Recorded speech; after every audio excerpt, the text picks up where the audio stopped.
Alors effectivement, il commençait à me manquer un peu d'espace sur le disque dur, ce qui fait que j'ai dégagé une petite quinzaine de gigas pour qu'on soit tranquille avec ça.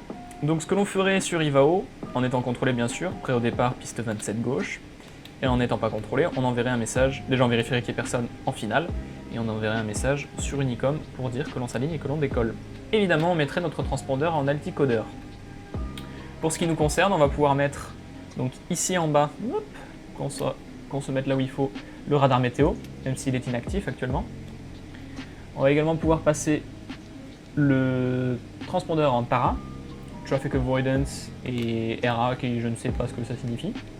Mais en gros, c'est que le TICAS est fonctionnel. Verrouiller la porte du poste de pilotage. Et on va pouvoir activer nos feux ici. Voilà, on lâche le frein de parc et on peut débuter le roulage pour l'alignement.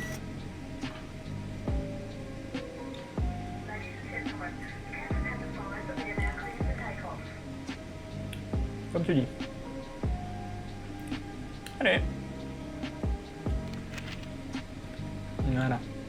Sur les décollages pistes courtes, où on a besoin de toute la patate, ce que l'on va avoir tendance à faire, déjà c'est faire un décollage toga, et également couper les packs.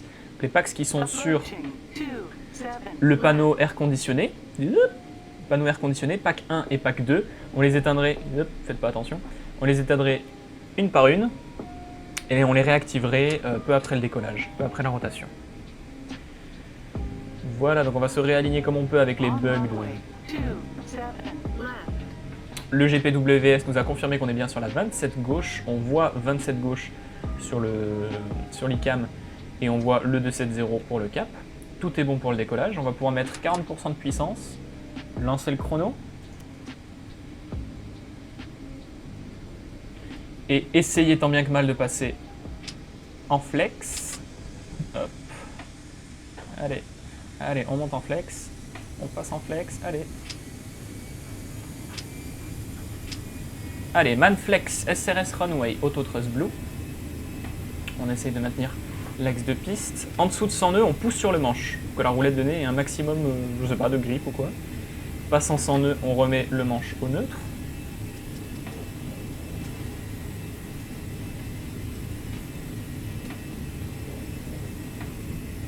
Donc on voit qu'on a un petit peu décalé sur la droite de l'axe. Et avec les lags, c'est pas évident. V1 rotation. On tire sur le manche pour faire se lever le nez de l'avion. On fait attention à ne pas taper la queue. Et on a décollé. Le variomètre est positif. On peut rentrer le train d'atterrissage.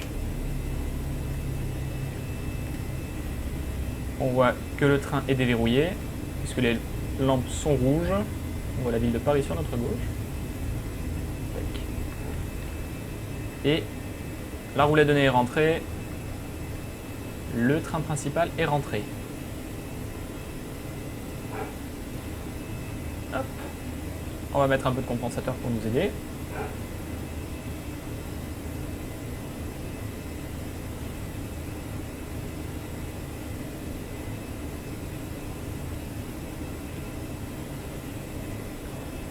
Voilà, le PFD nous indique maintenant lever climb, donc on va pouvoir réduire la puissance sur la manette des gaz jusqu'à ce qu'elle se mette en position climb. On vérifie que l'auto-thrust sur le MCP soit bien allumé et on peut passer en mode AP1 en activant le pilote automatique. Tous les éléments sont en manage, ce qui fait que l'avion va suivre le profil proposé dans le FMGC. On passe sur l'indication de vitesse le égal, ce qui fait que l'on peut rentrer les volets. Comme on a décollé, on peut également désarmer les aérofreins. Bien sûr, on réactiverait les packs à ce moment. On vérifie sur l'ICAM que status est toujours clair et que les volets sont bien rentrés, les aérofreins sont déverrouillés. Et éventuellement, ce que l'on pourrait faire, c'est couper les feux qui ne sont plus utiles à cette altitude, à savoir ceux qui sont relatifs à la roulette de nez. Voilà. Donc on a encore un petit peu de turbulence. Ce que l'on peut faire à ce moment précis, c'est désactiver les personnel electronic devices. Donc vous pouvez vous servir de votre tablette, de votre téléphone et autres en mode avion. Et atteignant 5000 pieds, l'altitude de transition, si je dis pas de bêtises, à Roissy. Alors je dis que je contrôlais à Roissy, mais ça fait pas longtemps. L'altitude de transition est bien à 5000 pieds, donc on peut passer par un clic droit sur le sélecteur. Oh là là là là là. Qu'est-ce que c'est que ce... Qu'est-ce qui se passe? Oh là là. Oh là là là là. Allez, sur pause. Qu'est-ce que c'est que ce beans? Et il est pas content pour une raison ou pour une autre. Ok, c'est déjà mieux.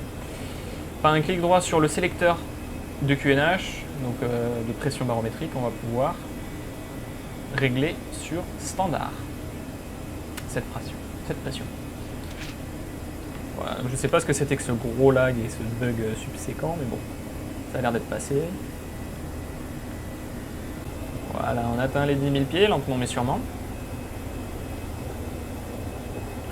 Atteignant les 10 000 pieds, ce qu'on va pouvoir faire, c'est passer ici l'affichage de l'ICAM, non pas en CSTR, à savoir contrainte, mais en airport, pour voir les aéroports environnants. De même sur le PFD, sur le ND pardon, de l'OPL. Et on passe 10 000 pieds, on est encore dans les nuages, donc on va garder les passagers attachés. En revanche, on peut couper les wing lights et les landing lights. Et dès que l'on quittera, comme maintenant, les nuages, on peut passer les seatbelt signs sur auto. Voilà comment effectuer le départ en Airbus A320. J'espère que la vidéo vous a plu. Et j'imagine qu'on se retrouve incessamment sous peu pour l'arrivée.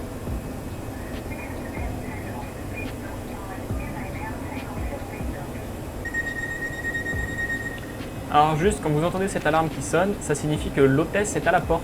Donc ce que vous pouvez faire, c'est cliquer sur vidéo ici en bas et tourner ce sélecteur. Alors, il faut bien cliquer sur vidéo. Retirez la page status ici, vous pouvez cliquer sur la page status pour qu'elle se déverrouille. Et vous voyez que l'hôtesse est ici, prête à vous amener votre café. Donc vous pouvez débloquer, déverrouiller la porte du cockpit.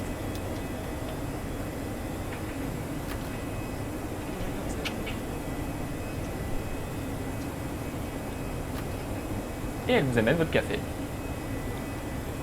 Sur la 330, vous avez aussi votre téléphone portable qui s'affiche.